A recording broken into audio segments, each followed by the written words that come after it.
but whatever. Yeah, it's not just your tournament, Mike. You're by far not the only one that's ran a split bracket. I hate to break it to you. If you think you are, you're not. They have them all over, especially down by Tennessee and Kentucky. Renee, but he's the only one that did it with a different format. We had two payouts, a low bracket payout and a high bracket payout, and then we didn't combine them till the final four. Nobody else does that. Nobody else does that, and it gives the lower players a chance to make some money.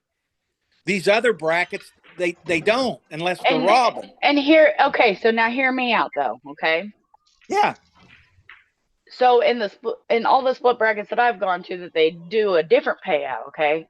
You know, most of the time you're doing it because you want to favor the lower side because they need the favor. They need that extra. You know what I mean? And I agree with you. But when you go to those bigger ones, you know, most of the times the low side is who's winning these tournaments. It's not the high side. The thing about it is try holding. Okay, you give me whoever player you want. A high side player, a great player, Slivka. Great player, right? How is he going to go to 11 games and I'm going to 3 games? How is he going to hold me to that? It's going to be so tough. That's why the low players typically win the split brackets, because they get the handicap. And when I say you don't belong there, that's not what I mean. I'll tell you what, the first split bracket tournament I ever went to, I'm telling you, this is the first time I ever seen that there was a different caliber players. I didn't even realize that there was that much greatness out there in the world. Did I feel out of place? Did I feel like I didn't belong? No. But I've already went through and did my steps through the league as the amateur player. So I don't know. Well, I'm not against it. I just look at it like all the players have their choices if they want to get in the tournament or if they don't want to get in the tournament. And there's no sense to sit there and bitch about another tournament or any tournaments. You know what I mean? It's just you play or you don't. That's the key. But here's the problem: people that put on the tournament want as many players as they can get, and there's nothing wrong with that. I'm not blaming them for that. But you just said a mouthful. When you handicap a person and you give them what the rating is, then that's it. If you don't like your rating, then don't come. That's right. Plain and simple. But to let them come in and cry and say, I'm not this, so and so beats me, and they're this and they're that. And these people ain't coming, and this ain't going. I'm gonna do this, and then they let them this, and then they let them come in and play, and they end up taking the money, and it ruins everything. Just stick to your guns. When you say 500 and under Fargo with a 300 robustness, you stick to that. That means 502s can't play in it. Exactly. That's exactly right. You better figure out how to get under 500 to get in this tournament. You're not now. I do believe in something such as say I'm a 498, okay, and I enter into your tournament, and we'll say it's still 3 weeks out, but I already paid and I entered. You check my Fargo. I'm a 498. Tournament day comes. It's 3 weeks later, and I played Sally last week and ran her over, and I got bumped up to a 501 now. Now with that, the day I was entered into the tournament, I was under 500. That's why it's up to the administrator or the tournament director to put the date on when you signed up so that there's no discrepancy about it. Right. Yep. But I mean, as long as you're proven and you show, because, something like that could happen. And it's like, absolutely. I planned for this tournament. I got to get off of work. I got to travel. You know what I mean? I definitely wasn't trying to get in this not being over. You know what I mean? And it shows, I don't know. I can see that being the only way of coming into an under 500, being over 500. Well, what a lot of people don't understand, and they want to argue about it, but there's some things that are going to come out here real shortly, and they don't even understand what's coming, is there's been laws passed when it comes to poker and gambling, and pool is one of them, where they keep putting all this stuff out there with these people winning 40,000 and 60,000 and taking pictures of it and the money on the table. you're just putting yourself out there for the IRS to bust your ass, because you got to turn that money in. And when you get caught winning 60,000 and not turning a dime in, you got nobody to blame but yourself. And it's going to happen. There's too many of these going around now. All it takes is one jealous person to make a phone call, and it's going to get bad. Yeah. But you gotta. I do, and the way I think about it is, in the gambling scenes, all through, probably from as long as, well, probably not close to my whole life, though. Gambling's been a shame. Yeah, but they never bragged about it and put pictures online to incriminate themselves. There had to be proof and stuff, and there wasn't a lot of proof out there. These people were taking pictures and putting the money and everything right on there, the dates, the tournament, and everything. It's undeniable. They can't get out of it. They're posting it right on social media. Yeah, well, they also post a lot of other shit. Doesn't mean it's true. Now you're being naive, right? I'm just saying, the way that AI shit is, you can't believe nothing. Like, I already don't believe anything. I don't believe anything you hear and only half of what you see. And now it's even worse. Now you don't believe anything you hear and only about an eighth of what you see. See, if I'm running a tournament and I'm doing payouts, I'm giving those players anything over $500. I'm giving them 1099s. Now, I'm not a babysitter, and it's not my responsibility to make sure they turn that money in, but I'm damn sure going to make sure they get a 1099. So if it comes back, it's not going to be on me. Yeah, that's where I had to claim taxes on pool twice from the APA. Well, you know what I mean then, and you won chump change compared to what these people were winning. Oh yeah. But they had to cover them. But you also got to realize they're doing shit every day of the week, every week of the month, and every month of the year across the whole country, every state. I understand, but the law states that they have to turn that money in. Just because you got away with it for 10 years, 8 years, 12 years, 20 years, doesn't mean that you get away with it tomorrow. Tournaments. Okay, so like with here in Illinois, okay, you're not even allowed to have a deck of cards in a fucking place that has the poker machines in it. Like, that's how stern they are. That you can't have Calcutta's, nothing. Okay, and I don't even know what I was getting ready to say. I forgot. It was a good point, though. Oh, you're still allowed to have pool tournaments, though, because you're not technically gambling, because you're putting your money on yourself. You're not gambling it like the Calcuttas are not legal here in Illinois.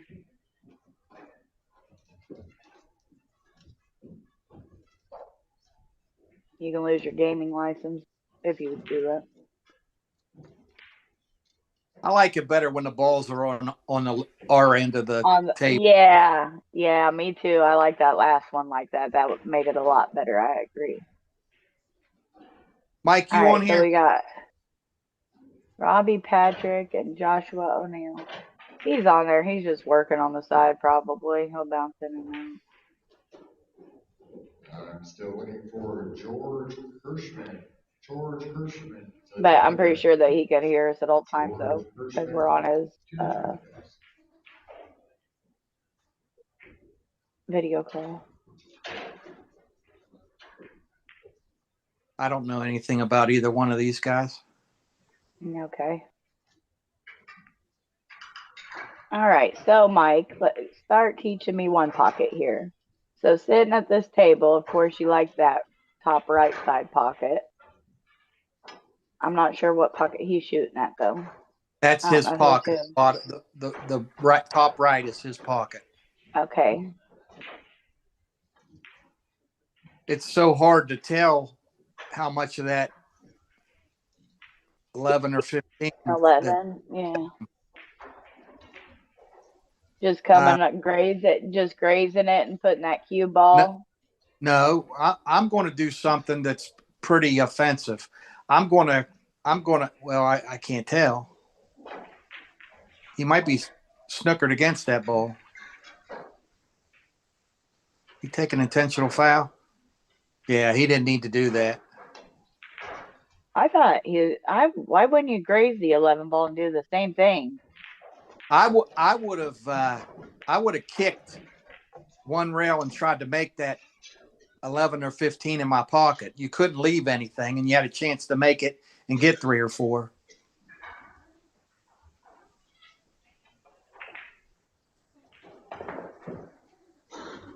He shot that hard. Oh, Yeah, no, that's his pocket over there on the left side, right? he left the 5. I'm Yeah, telling you, that'd be my worst thing about playing one pocket is I forget what pocket is mine. I'd have to have some way to like mark it or remind me, something because I wouldn't remember which pocket was mine. when you start paying out money, you'll remember. Man, well, yeah, I still don't remember if I'm shrimps or sold sometimes. That was probably one of the worst things ever playing partners with Mackie because neither one of us knew what it was. It was horrible. It was great though. I mean, I say that in the most greatest way ever. I love Mackie and but it was comical. It was funny because it made me have to pay attention a little more.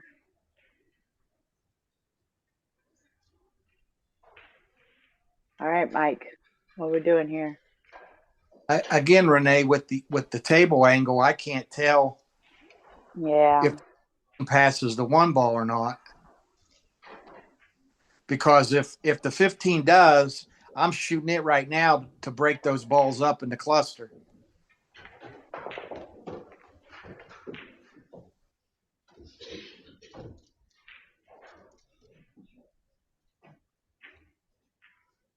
And now I can't tell if he's snookered on that other ball or if he can make the 1. He can make the 1. Now, again, you come into the stack. I think drawing and you can't get behind that 11. Yeah. Nice shot. That's what I thought. That's what I seen there was drawing it back out. But he's getting 1 more ball. If you go into the stack, you have a chance of running out. Well, you make your 1 more ball and then you go into the stack, wouldn't you? That's not what your pro players do. That's not what Filler does. That's not what Van Boney does. That's not what Tony Shohan does. When you have an opportunity to break those balls and your make percentage is 90%, you go to move those balls. You don't play 1 ball. You play 1 ball against Filler, you'll get your brains beat in. Well, like I said, I don't understand 1 pocket. Like I understand 1 pocket like as far as the rules go and how the ball, but as far as moving on 1 pocket, I don't know moves on 1 pocket yet. Like I really don't know anything about 1 pocket much. Now you see what I'm talking about? He got 1 more ball. Where if he would have went back, if he would have went into the stack 2 shots ago, he had a chance to get them all. Now he can make this 3. Make the 6 also, it looks like. I think that 6 was tough. That 3 almost had him. I can't tell if that 2 goes past that 8 ball.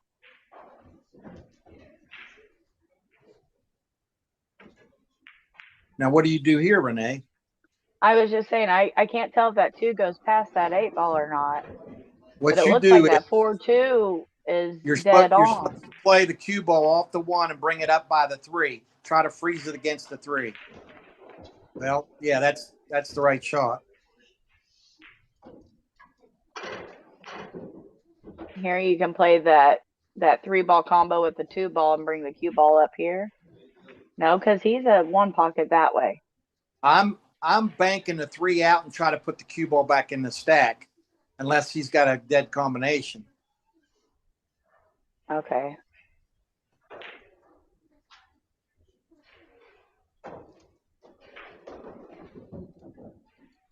Or he can use that 14 might go clean. I don't think. No. He's going to try to play combination.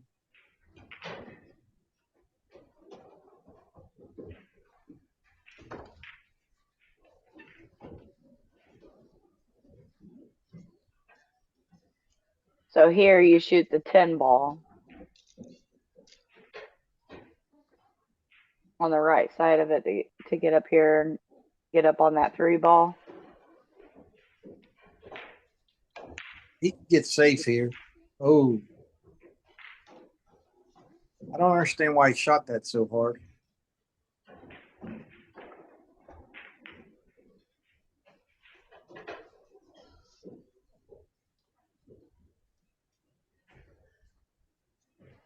If he can dig into this ball, if that ball goes, this game's over. I can't tell if that's the deuce or the 8. I don't know if he can get in there far enough.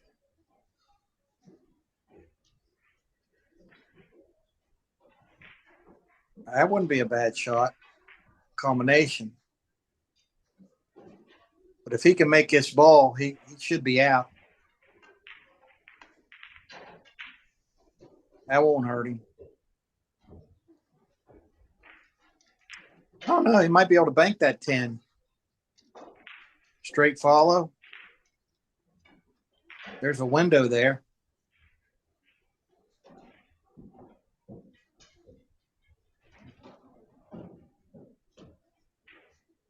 Can't tell how far the 11's out.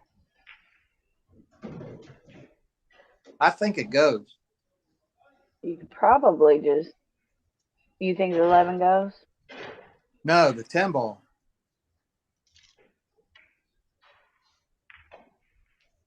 Unless the 11's got the 10, but I'm playing it over and he can't leave anything.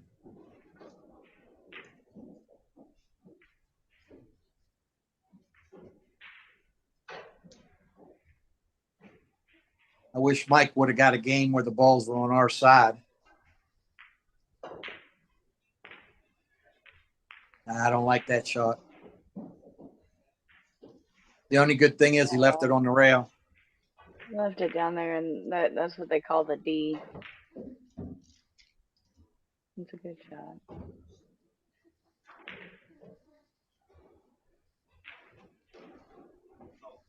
You want to learn great old school one pocket, you want to watch D. Adkins play.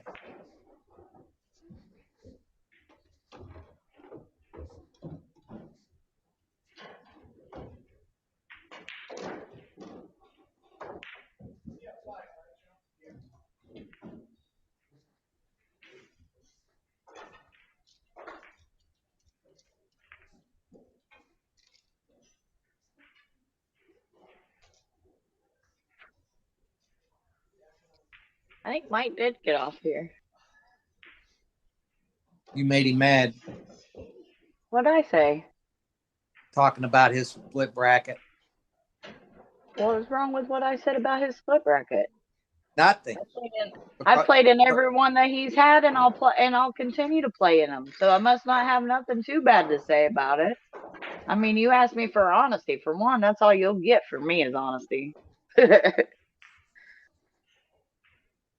I'm brutally honest. I mean, that's just how it is. I ain't got time for any of the other bullshit.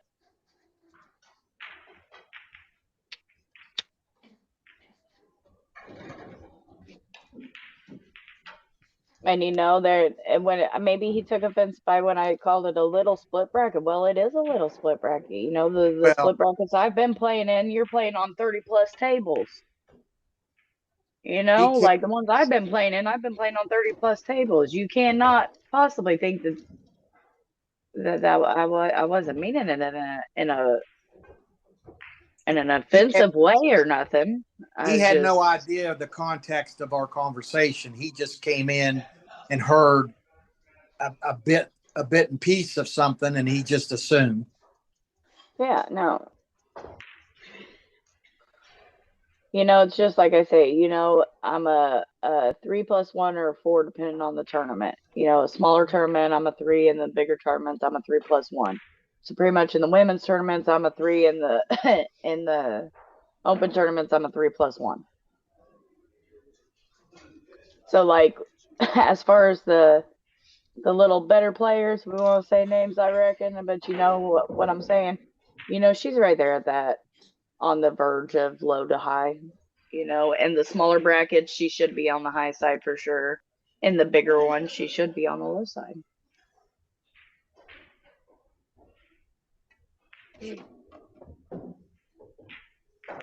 Well, Savannah Easton plays on the low side out there, and she hasn't placed nothing. It's just it's and I was being honest about it. You know what I mean? Like those split brackets, the big ones. They're not really made for your amateur players. Like it's like a cutoff. Like I would say your lowest player in the tournament is going to be like a solid like APA 6. You know what I mean? What makes up your tournaments, Renee? What caliber of player? On the split brackets I've been in, I would say you're converting. You're at the end of amateur to pro or beginner pro. That's the main in those split brackets. That's the biggest portion of them. I would say is somewhere between 550 and 675 Fargo. Then why is the low bracket always twice as many players as the high bracket? Because that is the low side. Yeah, that's what I'm saying. Because your average players up to 600 or so, you're on the low side. Your average players drive everything. If it wasn't for the average players, there would be no big purses.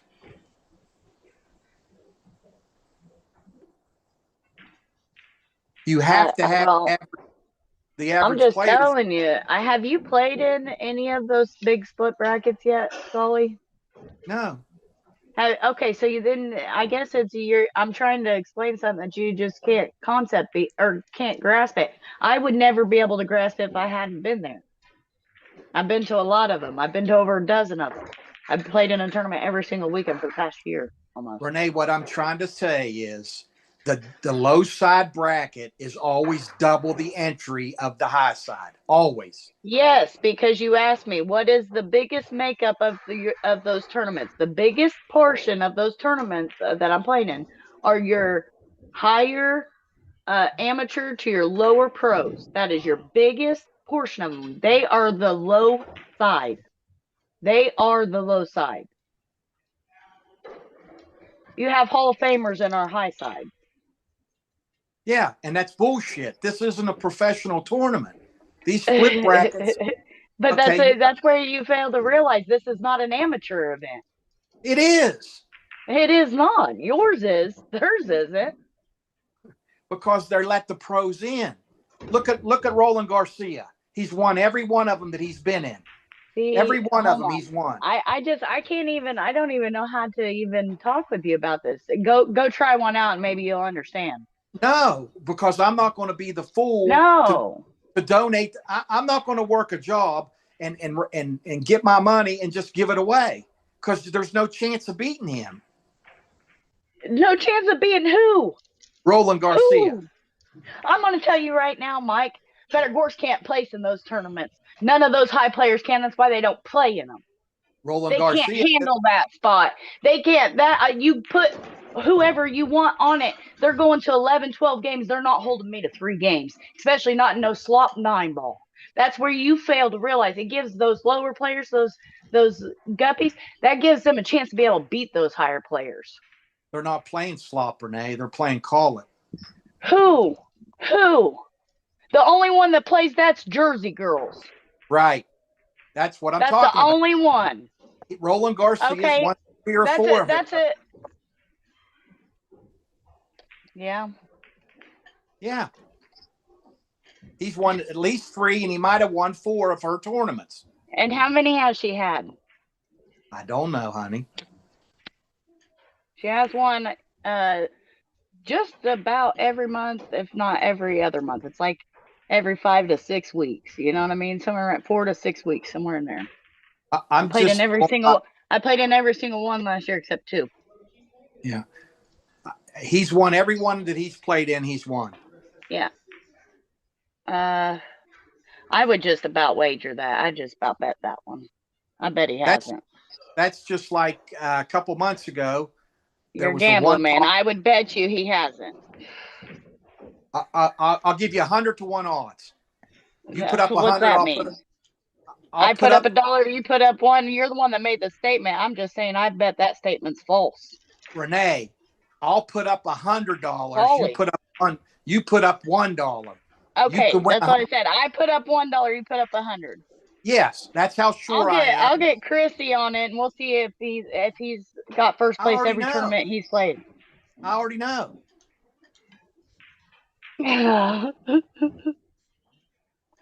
If I Has he not played in them very much? No, he hasn't. Okay.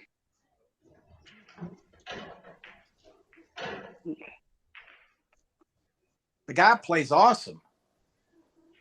I take nothing from the players. Every person that plays in those tournaments play awesome. They're great players all the way through and through. Every skill level, every angle. When you walk in there, you're playing against. There's nothing but champions in that room. There's nothing but great players in that room.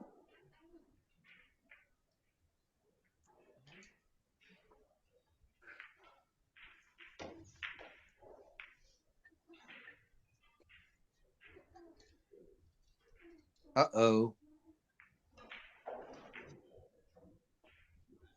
Now, here's where I don't know if they changed the rule or not, but have you ever heard the expression Grady rule? No. Okay. What the Grady rule is, and who Grady Matthews is one of the best one-pocket players who's ever played. What's his name? Grady Matthews. Grady Matthews. He was a world champ. Okay. And what his rule is in order to speed up the game, do you see how all the balls are now down on this end of the table except for 2? Okay. Once these 2 balls get put down here with the rest of the balls, on the shot that puts the last ball across, you take the closest ball to the spot and you move that ball down and spot it to get the balls back on the other end of the table to speed the game up. Now, last year, they implemented that rule and put it into play at the Derby. And they were talking about this year not only doing it when all the balls are back, but when four or more balls get down here, you start bringing them down. And the players complained, so I don't know whether they took that away or they left it. But that changes the game immensely.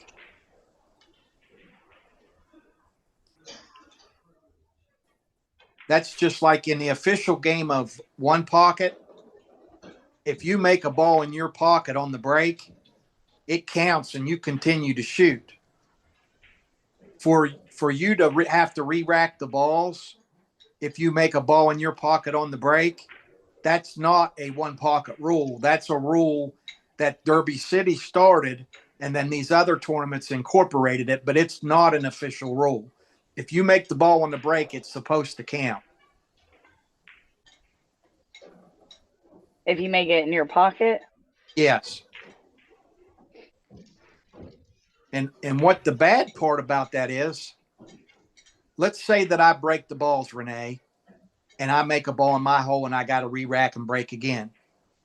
And then I break and I make another ball in my hole and I got to re-rack and break again. Then on the third rack, when I break, I scratch. Well, guess what? That break counts.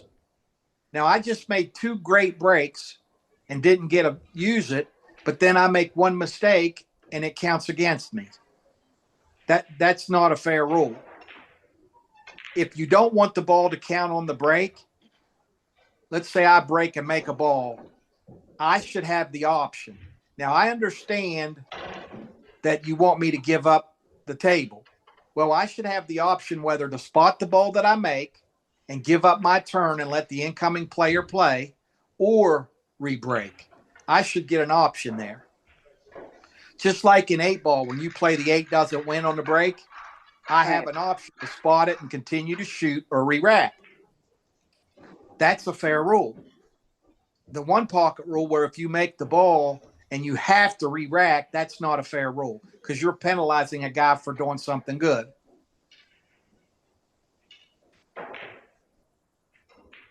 See what I'm saying? Yeah. But they keep changing rules and making the game worse and taking the passion out of the game, because people that have played one pocket, I mean, it's played one way.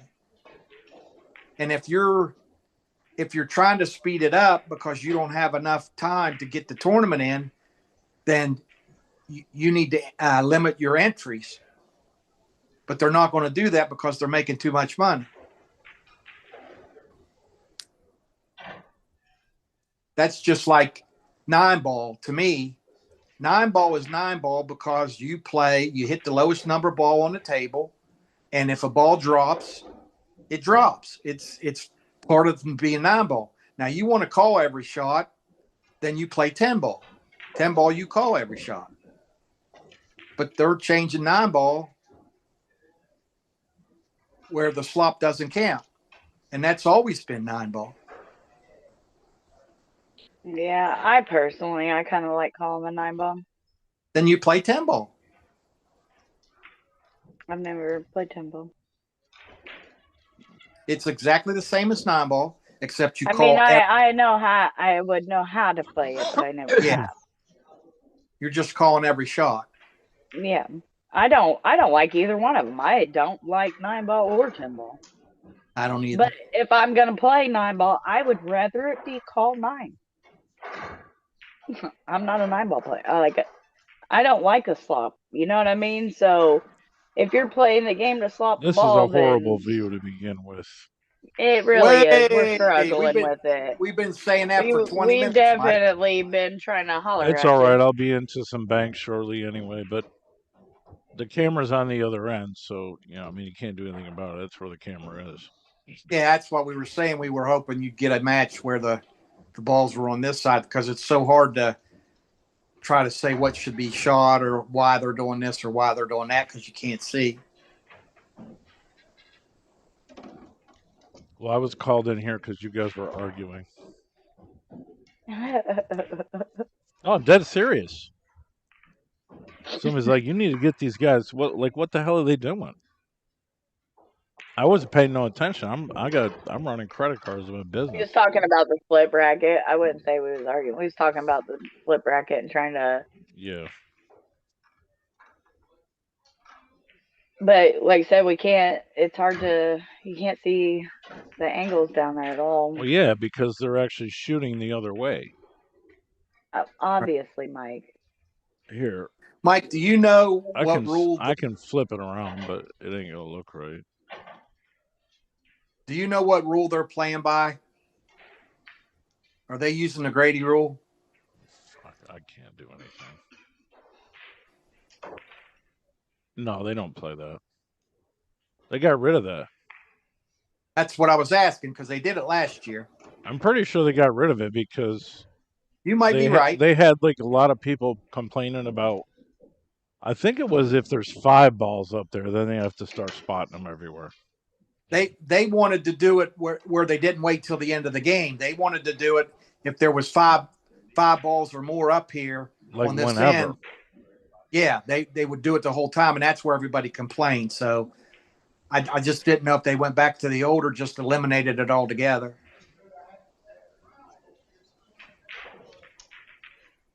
But once that 15 moves, we'll know, because it's the only ball that's out.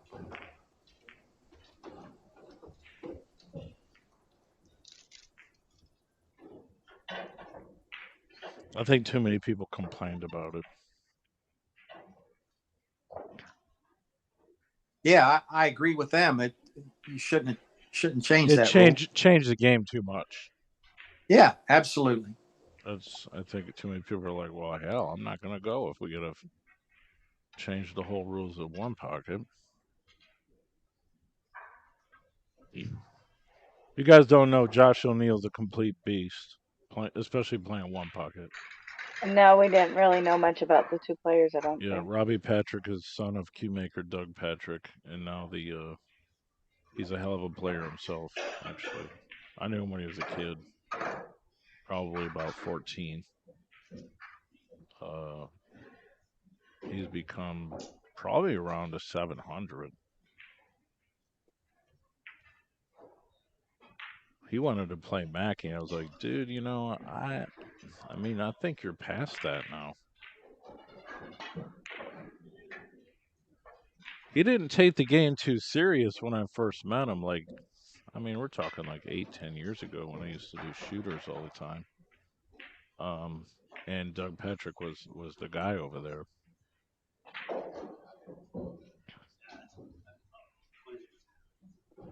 But recently,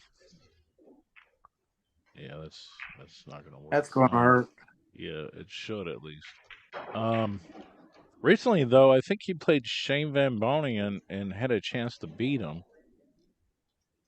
I want to say it was at the International Open.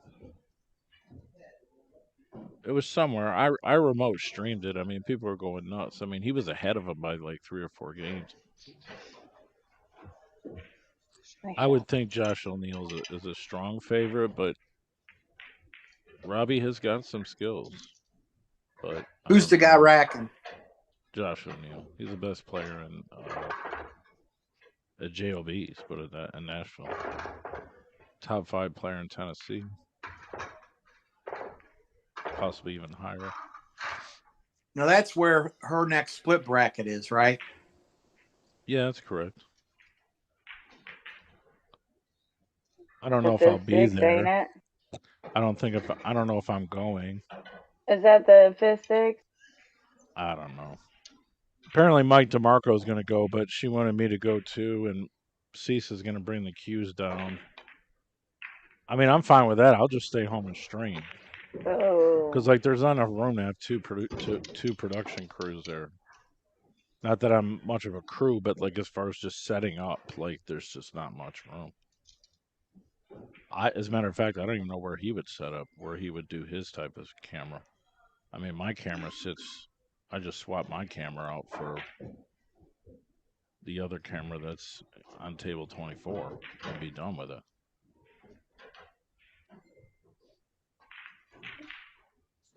But I don't know. Mike's talking about going. I can stay home and stream it, and he can, and DeMarco can stream his there, and Mike can sell cues. Oh, I'm sure I'll probably be there. How old are you, Mike? 53. Okay. When did in one pocket, what year was it when they started saying the ball on the break doesn't count? Do you remember? I don't remember. Troy would know probably. Because Renee and I were talking, and I told her, I said, the current rule sucks. It's not right. It counts when it counts if you're gambling and you say it counts. I mean, no, it's kind of a part of the game, but a lot of people, most people have changed it. I mean, that's just the way it is. Most people have changed it. But what I'm trying to say though is that it used to be a standard. It's still the standard. If you go look up one pocket, the ball on the break counts. Derby City is the one that started all this, and it's because the pro players were complaining. And all I'm trying to say is, I understand the reason they did it, but what's not fair in the game is 2-ball here. If I break the balls and I make a ball and I got to re-rack and I break It again, probably wouldn't be bad just to shoot this 2-ball just up into the corner, but not pocket the ball and just roll the cue ball up onto the stack. Renee, do you not hear us talking? I'm just curious. Do you hear us talking, or do you hear him talking to me? I can hear you I'm asking talking. a question. Yes, I can hear you guys talking. So he's talking about he was this talking rule to in you. one pocket. I was watching I the understand, game. but like, we can't really do all. This is not The View. We don't need to talk over each other. It's a horrible television show, but anyways. Okay. What my point is, Mike, is if I make a ball in the break twice and I don't get rewarded, which I understand, but then I break the third time and I scratch on the break, it counts and I owe a ball and the guy gets the ball behind the line. And I'm just saying, if you can't be rewarded, then you shouldn't be penalized. I think that a rule that they ought to consider, I'm not saying I'm always right because God knows I'm not, but if I make a ball on the break, I understand it don't count, but I should have an option. I should be able to spot that ball and give up my turn and let the incoming player start his inning from where the cue ball is, or re-break. I shouldn't have to re-break no matter what. I should be given an option. That's interesting. I mean, I would say that the reason why they did that is because people can tilt the rack or do this or do that and manipulate the rack to possibly give themselves a better chance to make a ball in the break. Agree. I agree 1,000,000%. That's probably why they do that. But I mean,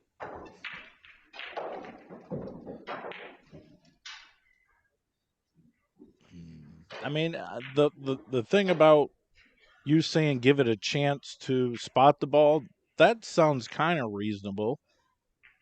Yeah, where I'm not stuck re-breaking again.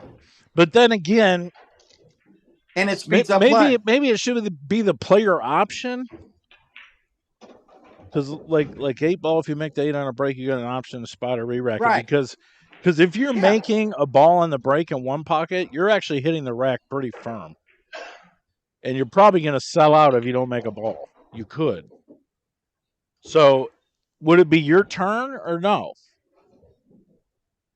No, it would not be my turn.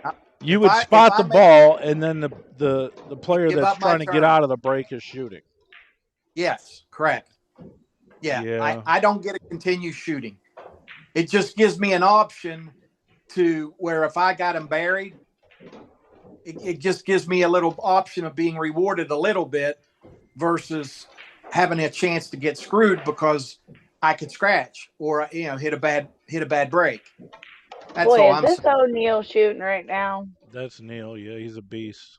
Although he did scratch there. He's shooting great. Like I'm doing everything I can to. He's at JOBs he made some really good shots. He's at JOBs when we're down there.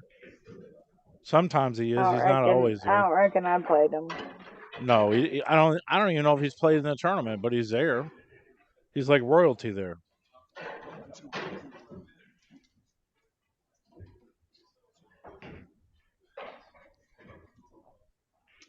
And he used to play full time for a living.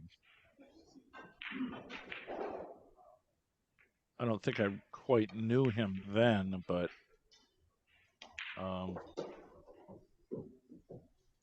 he doesn't really go too far. I mean, this is the Derby, so it's kind of like a special thing, but like, you don't really see his name in too many traveling events. I think he's a car salesman.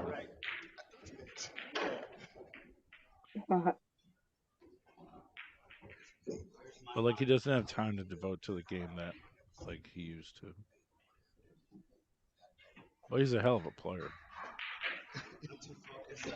Not to change the subject, Mike, but you ever know of a player that puts a glove on to break, and then once he breaks, he takes the glove off to shoot?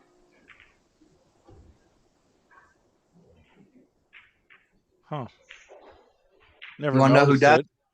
Never noticed it. You want to know who does it? Who? Lewis. Oh, yeah. Yeah. He puts a Never glove on to noticed break. it. Yeah, he puts a glove on to break and then immediately takes the glove off to shoot. I just thought that was different. It could be just because the other shaft don't glide Robbie's good running through his balls really fingers. good,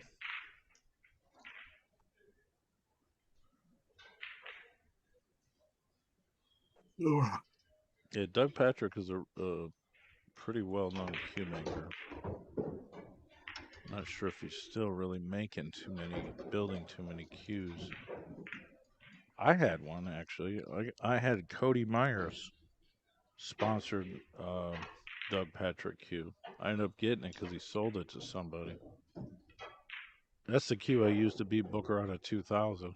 I should have kept the damn thing because, I mean, it hit good. It had great balance. You beat Booker? I beat Booker to death 2 days in a row one time. I'd love to see a video of that. There's video of it. I want to see it. I had to, drink moonshine to do it, but yeah. Played about 5 balls higher than my best normal speed. Because I was Renee, I know how you could play Booker, relaxed on moonshine. True story. I played like God. Played like a 700. You play where Booker can't talk. If he talks, it's ball in hand foul. I mean, that's been a game that people have done over the years, my daughter it's super hard to enforce it. Listen, super hard to enforce it. My daughter could beat Booker at that one. Very difficult. I mean, when people gamble and there's a problem like that, some people try to make that stipulation. You know what it's called?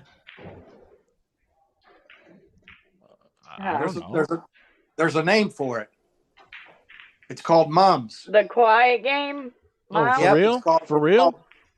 Swear to God, it's called mums. When I was growing up, we would play every day. We would play one pocket partners. And we played mums where you couldn't coach. That speeds up the game too. I mean, absolutely, and it makes a guy play his own game. Yeah, because you take me for instance. Not that I'm a great player, but I'm pretty knowledgeable when it comes to one pocket, and I can move extremely well.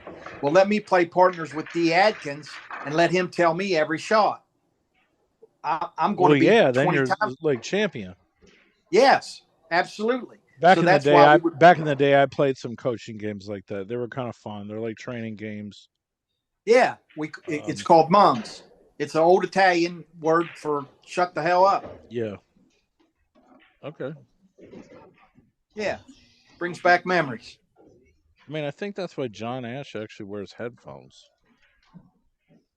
And that's why a lot of people wear headphones, because nobody's gonna come talk to you or have an outburst if you're not paying no attention, and the energy is supposed to be directed at you. If you want to hear a good one, they can't direct the energy at you because you're not listening. Speaking of headphones, you know what I mean? Yeah. I mean, I think a lot of people do that. I do it because I enjoy music, but that's just me. I played Hennessy 3 or 4 years ago at Derby, and he was wearing the headset. He does too, yeah. Okay, well, I didn't want him wearing them because I didn't want him being comfortable. Well, they said that he could wear them. Oh, my goodness. Don't you kill me. So listen to this. So we're playing. This is one pocket? Yeah. In a one pocket tournament? Yes, at Derby. Huh. So we're playing, and there's a ball that's froze. Well, I call the ball froze.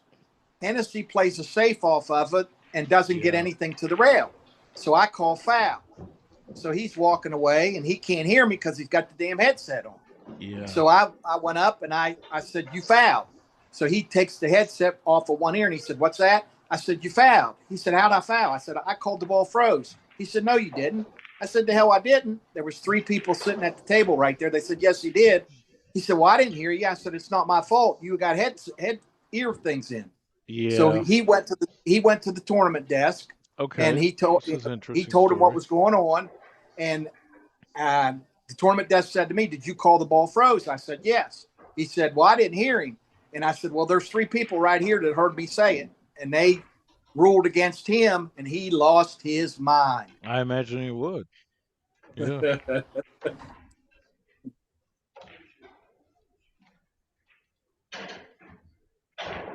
Yeah. Funny story.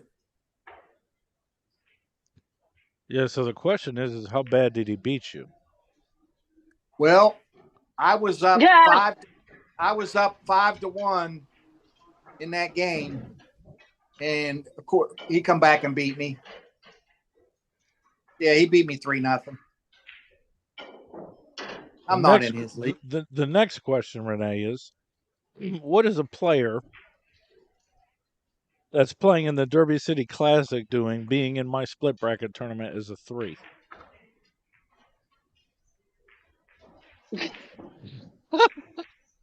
That's Can the I next Because question. he's your That's buddy. the next question.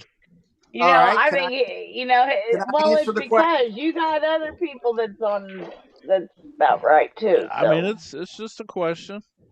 Let me answer the But I question. know you don't. I know you never done nothing. You never No, run no that balls. has I nothing to know. do with it. Yeah, you That got a has problem nothing with to your... let me explain.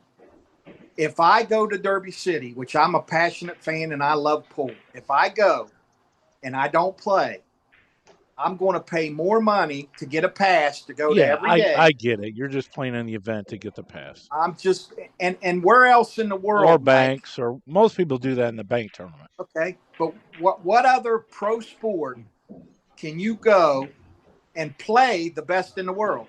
You can't play Michael Jordan. You can't play Terry Bradshaw. Sit next to him or be in the same room. Absolutely, it's that's what makes Derby.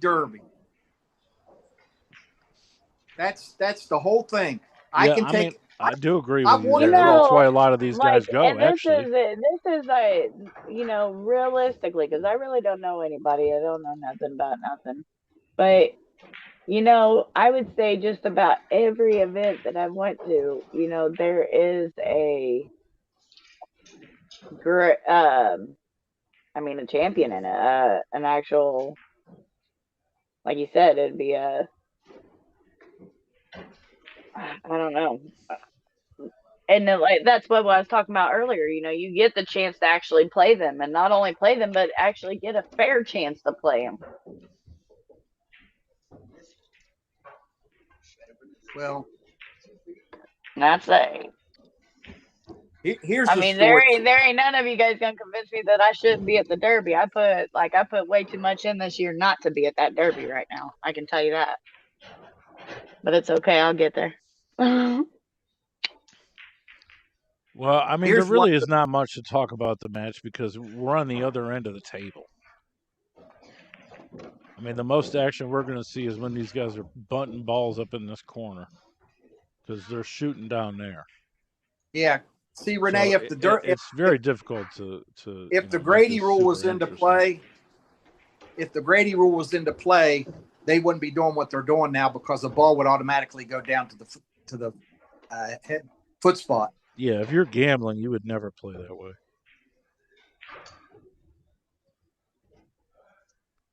But here's one of the reasons I love Derby, Mike, is a few years back, I was going to the bar just outside the room to get a beer. Well, I'm standing in line, and I look in front of me, and this three.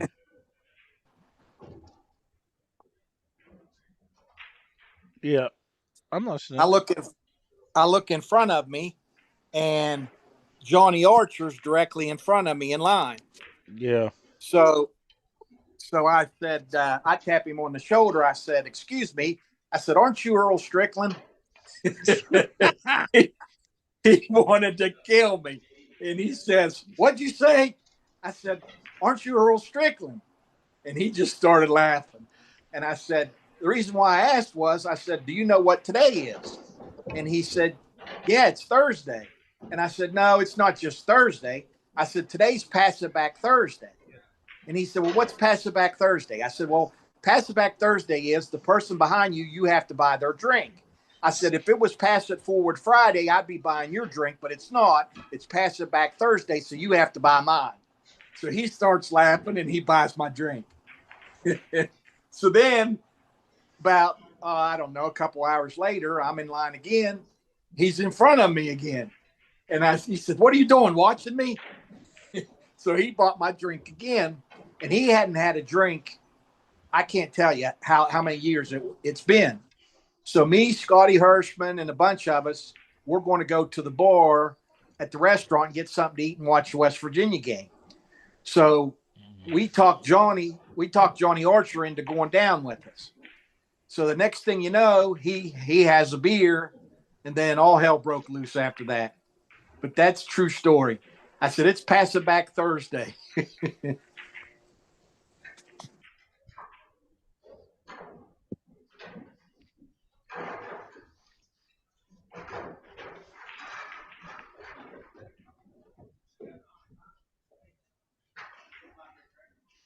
I got all kinds of stories with Johnny Archer. What a great guy, man. He'll probably be there for 9-ball. He probably will be.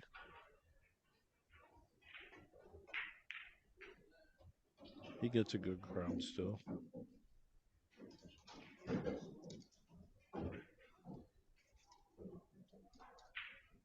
He's got to blast these balls to get them out.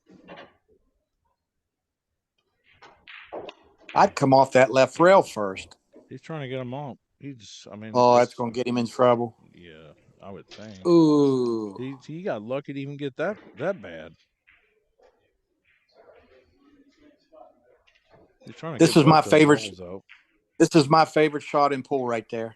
What? I'd bank the ball 3. To the 8? Bank the 3.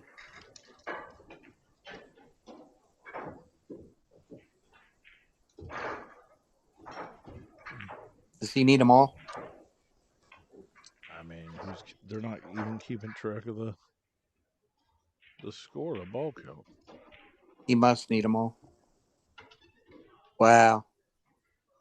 That's why Robbie's playing so aggressive, because he needed 1.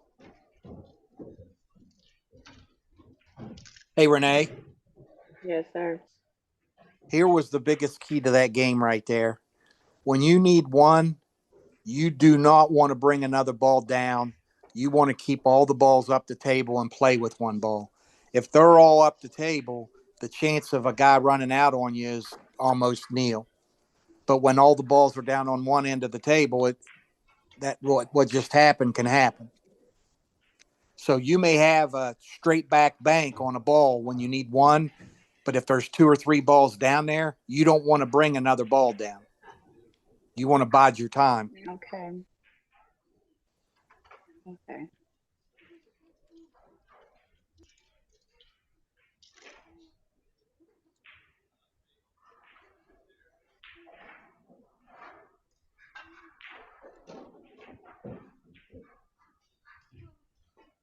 Now, here's a key on breaking the balls, Renee.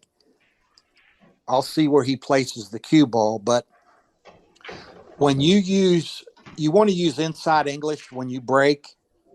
Mm-hmm. You use middle ball English, then the cue ball. Hold on.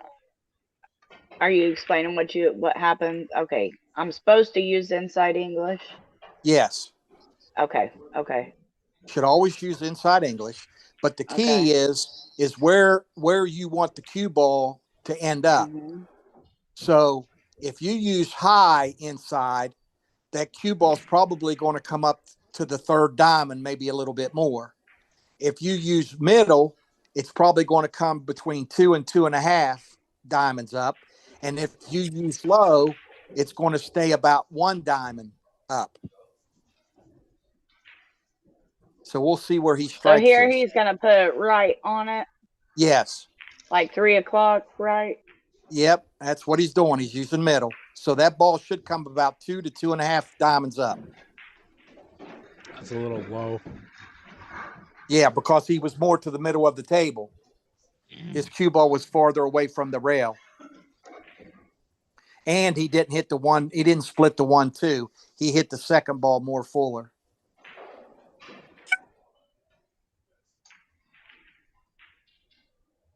There's a good shot.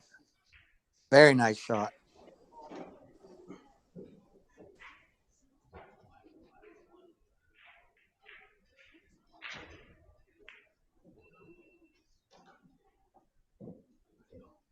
That's a real nice shot. He's probably just going to thin off the ball and try to get up table. Absolutely. With a lot of spin.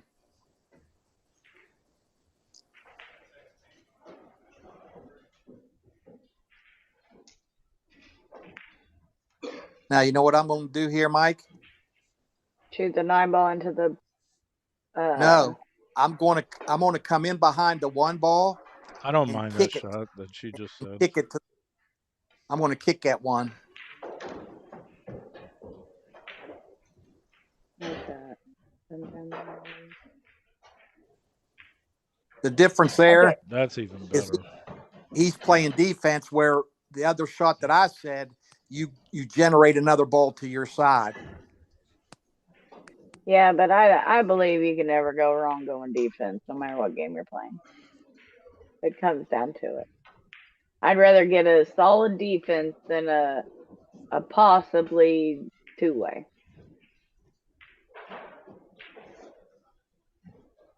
Well, that's as you learn the game of 1 pocket, you will change that. You will change that thought 1,000,000%.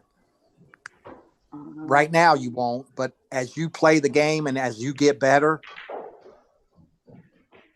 Well, that's just it. You got to get better. I ain't better yet. So all my games, it's go defense. You know, I'm not shooting a low percentage shot. I'm going to shoot a higher percentage defensive shot before I ever shoot a low offensive shot. Agreed. And I reckon I don't think it matters what game I'm playing either.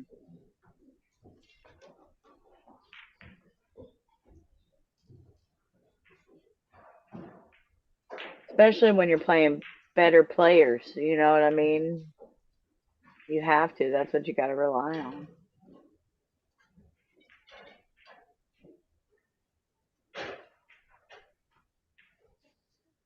There are tens of thousands of 1 pocket matches online that you can, when you're at home and you don't have anything to do, to watch. And there's go ahead.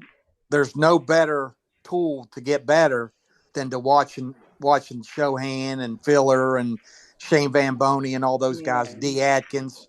There's nothing in the world that you can do. You know, I really, you asked me if I have that, and I said, no, I don't watch TV. I really can't watch stuff. Like, I'll go to sleep. I instantly go to sleep. Like, most of the time I'm on here streaming with Mike, like, I fall asleep before the match is over.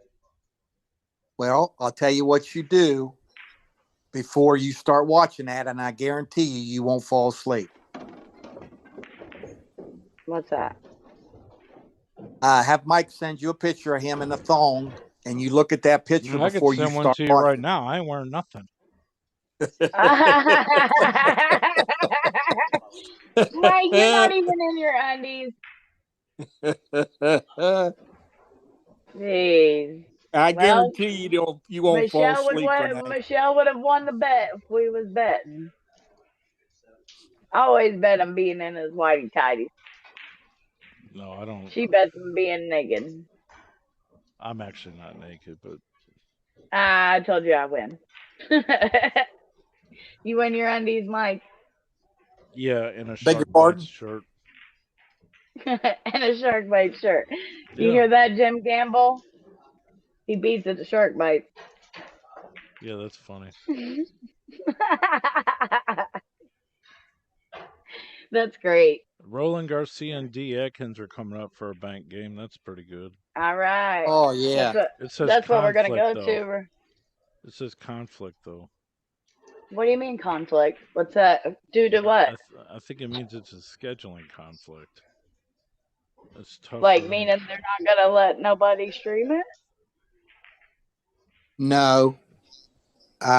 Somebody might be having a match at the same time in 1 pocket or something. That's probably. Like something. Yeah. Okay, so like scheduling conflict. Yeah. Okay. What about Oh, I already Freeman. got me and Troy's game figured out.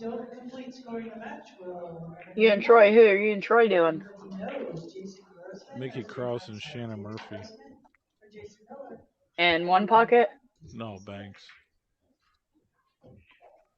Where's Freeman? I don't know. No. Banks? Did he play No, Banks? he's in one pocket. I don't know, did he? Yeah, he did. Ashley. He's still in Ashley's when's Ashley playing in Banks? They don't release the whole thing. That's the thing. They only release like some of it. Like there's 53 players left, and they're only showing like 15 matches up on the board. Jeremy Seaman got a bye. Can you send me a link to where I can look at it?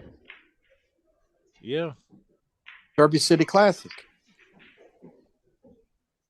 Hey, golly, did you know that last year, like a year ago, listen, did you know a year ago I didn't even know what the Derby City Classic was?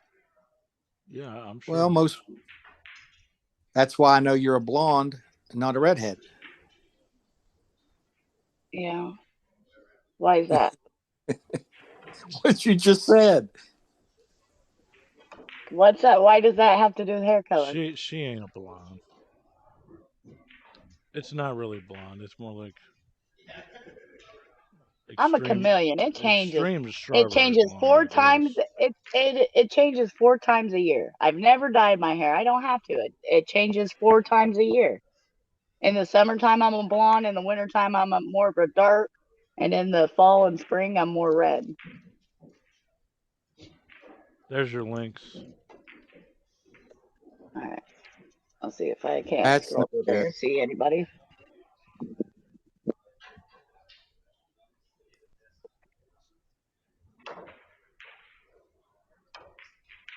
You think they're playing on 860 HR, Mike? Is that the fastest stuff? No. The fastest is 760. Well, it's whatever the default is because they end up selling these tables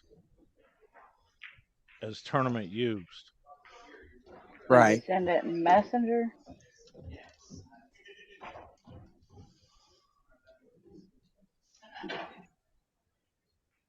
He's kind of in a bad spot, actually. It's tough to talk about one pocket the other side of the table. It's crazy. Yeah, it really is. Yeah, that's why me and him started talking about, got into a conversation because we couldn't really do anything. That's pretty good. That's a real good shot. I can't tell. Okay.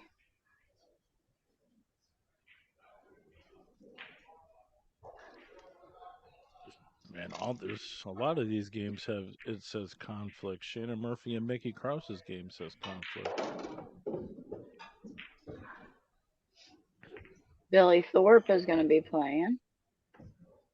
All right. He doesn't have an players. Yet. Mickey's playing. Okay, I'm really not sure of what I'm looking at here, Mike. I mean, I sent viewer. it to you. I need to. Yeah, no, I need to go to the bracket. There is no bracket, Renee. Oh. I think he can make his ball, Mike. That is the bracket. Schedule? Matches? What do you look at? You were looking at it. The viewer and current status. That's the closest thing to a bracket you got. Matches in progress. Matches scheduled for today.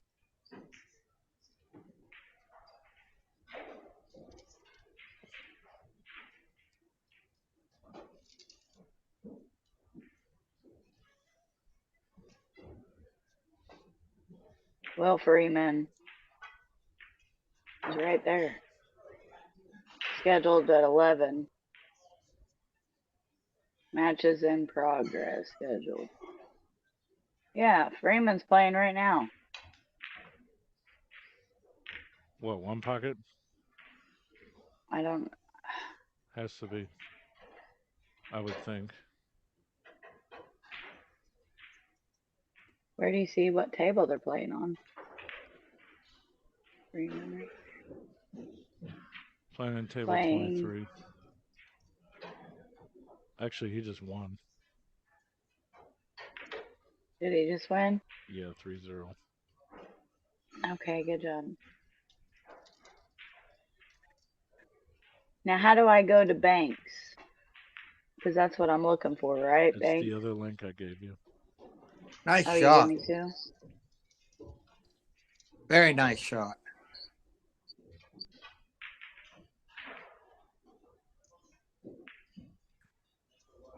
I think I'm shooting a deuce here.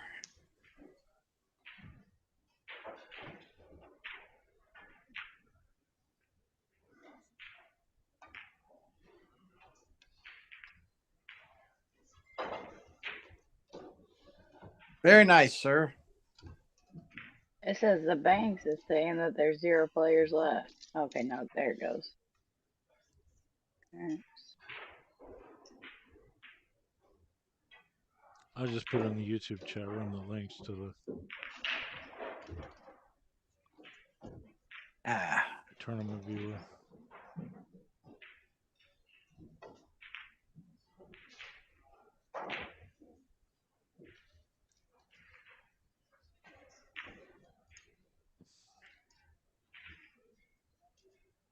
Better come off that bottom rail. Just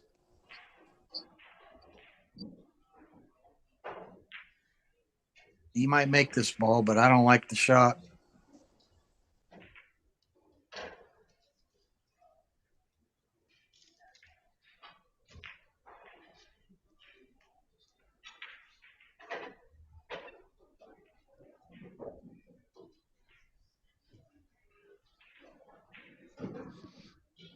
I got some business to do. Now that's a stroke. Holy cow. That wasn't a draw.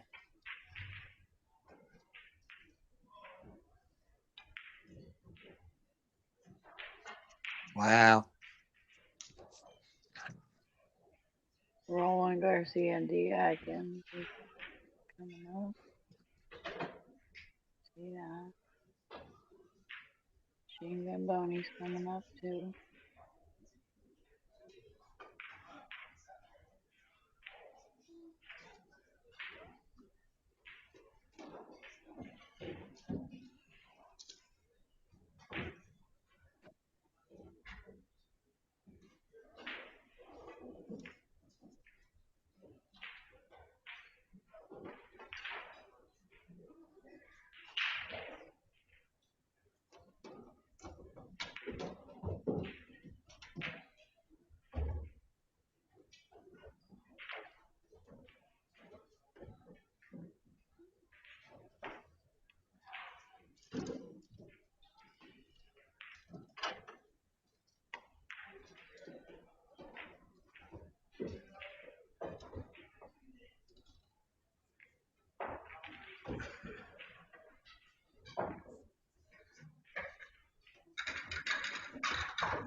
Almost looks like the two of them.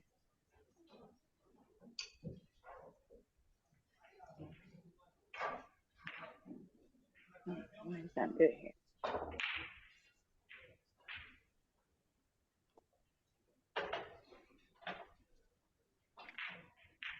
You see that 8 ball?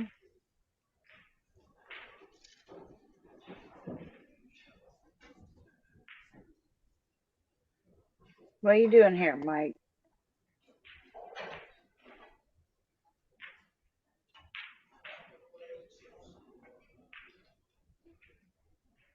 Wasn't paying attention. That could scratch.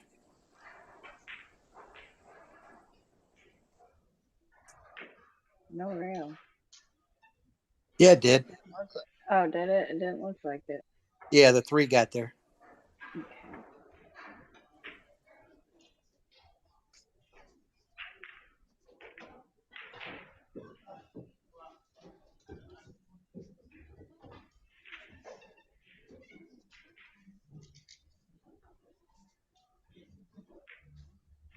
Now, here's a decent shot he's got, Renee, and I don't know if you'll see it. You play the 15-14 combination, and you draw with low right and try to bring the cue ball 2 rails back into the stack, or at least get the cue ball back where it is. Can't hurt you. You can't leave anything. That's not bad either. But you could take both of those balls out right now. Just hit the 6 dead in the face and stop it right there. The 6 and the 8 both come flying out.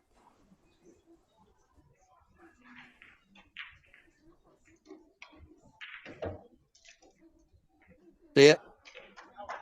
Yeah.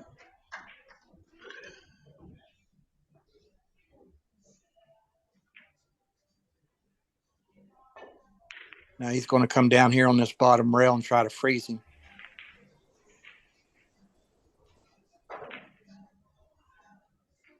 Nice shot.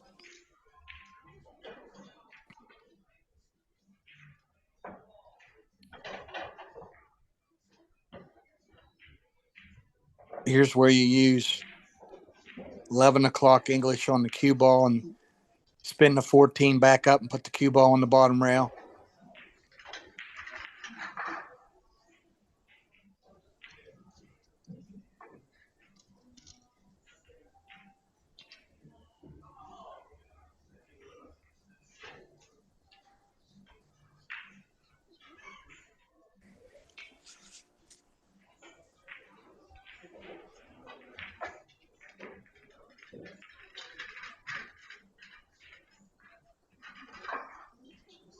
Wow, did he get lucky? Yeah, I think he wanted to kind of come off the rail a little bit. That was a good shot. And he wanted the cue ball to be there, but okay.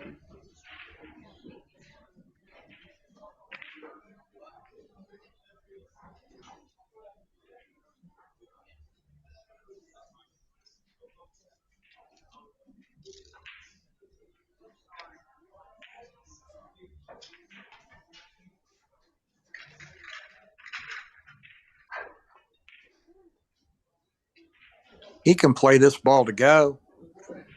I wouldn't draw. I'd go into the 1 or into the 9. Yeah.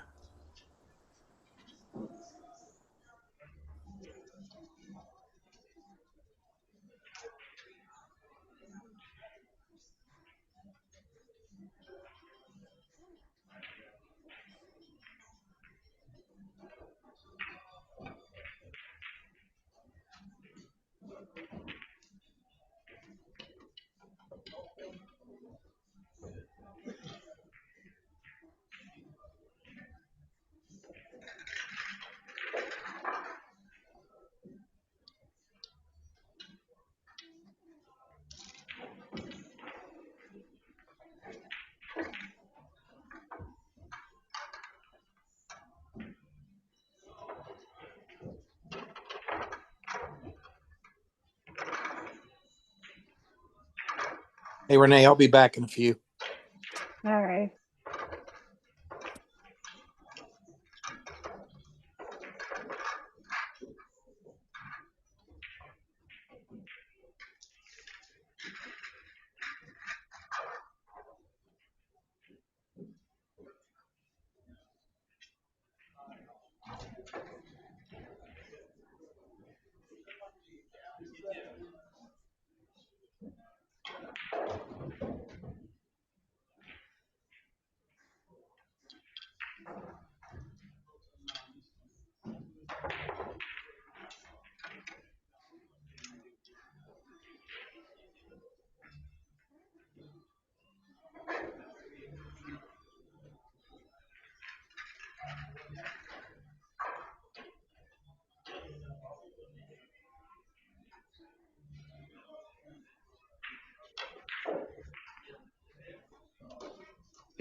Welcome everybody to Billiardnet 4 here at the 27th annual Turkey City Classic, and today is Bigfoot Championship Day, one of my favorite days of the year. It's Christmas here.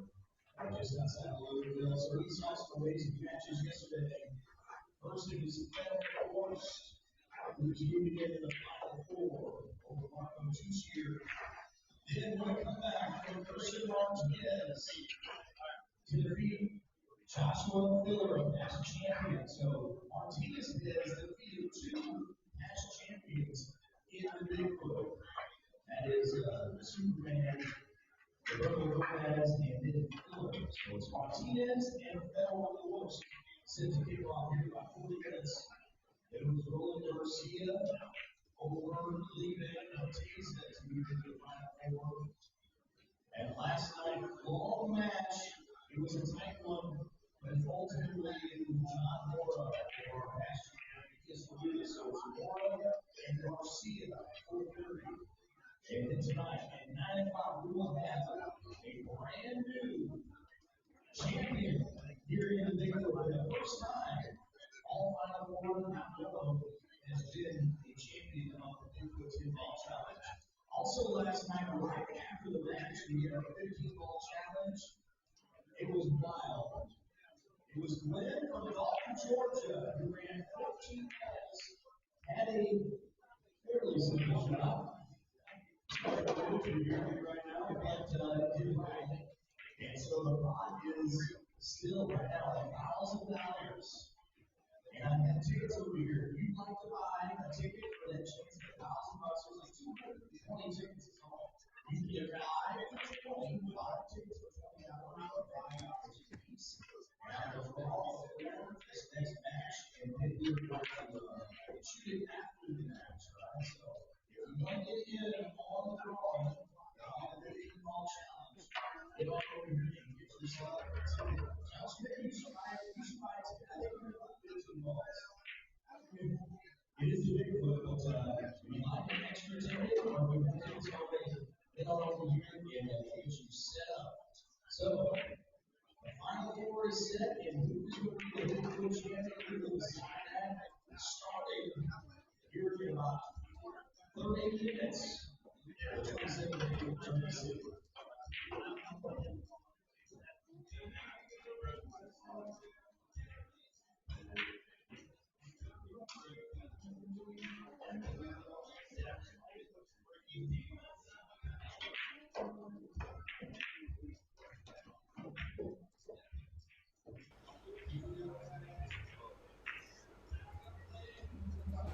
All right, guys, here's a new promo of the Let's Get Streaming TV LGS application.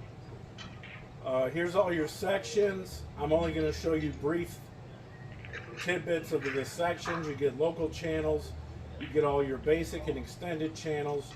You get extra networks. You get Canadian channels. You get UK networks. You get all your premium movie channels. You get kids channels. You get all your wrestling, boxing, UFC pay-per-views. You get all your football, all your baseball, NBA, NHL, ESPN, you name it, racing. All these sections, you get music. You also get a full-featured VOD, which I can't really show you in this. But why get a box when you can actually get the service that the box is run on? You can run this on a mobile, you can run this on an iPad, a tablet, a computer, your Fire Stick, an Android box, whatever you want. Hit me up, it's TV Mike. Let's get streaming.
Hey, check out my new Jacoby Custom Cue store at tvmikescues.com.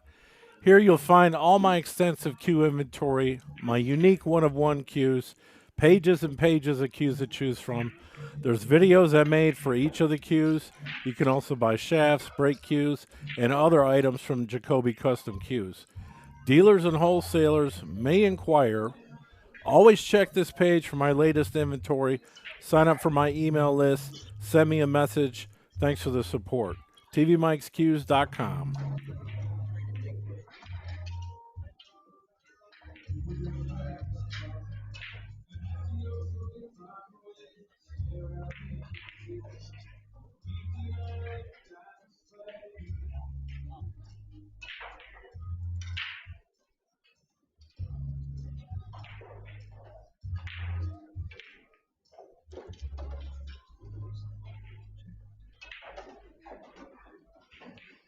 Once again, just about 30 minutes away from the opening match, Federal Course. And Gerson Martinez for a chance to go to the championship. Also about 30 minutes away from our next drawing, Eric's 15-ball challenge. The pot is now at exactly $1,000. Until you buy some tickets, $5. These are 5 for 20. Only got 200 tickets in there, so give yourself a chance at the jackpot. We'll draw at 2 o'clock here at the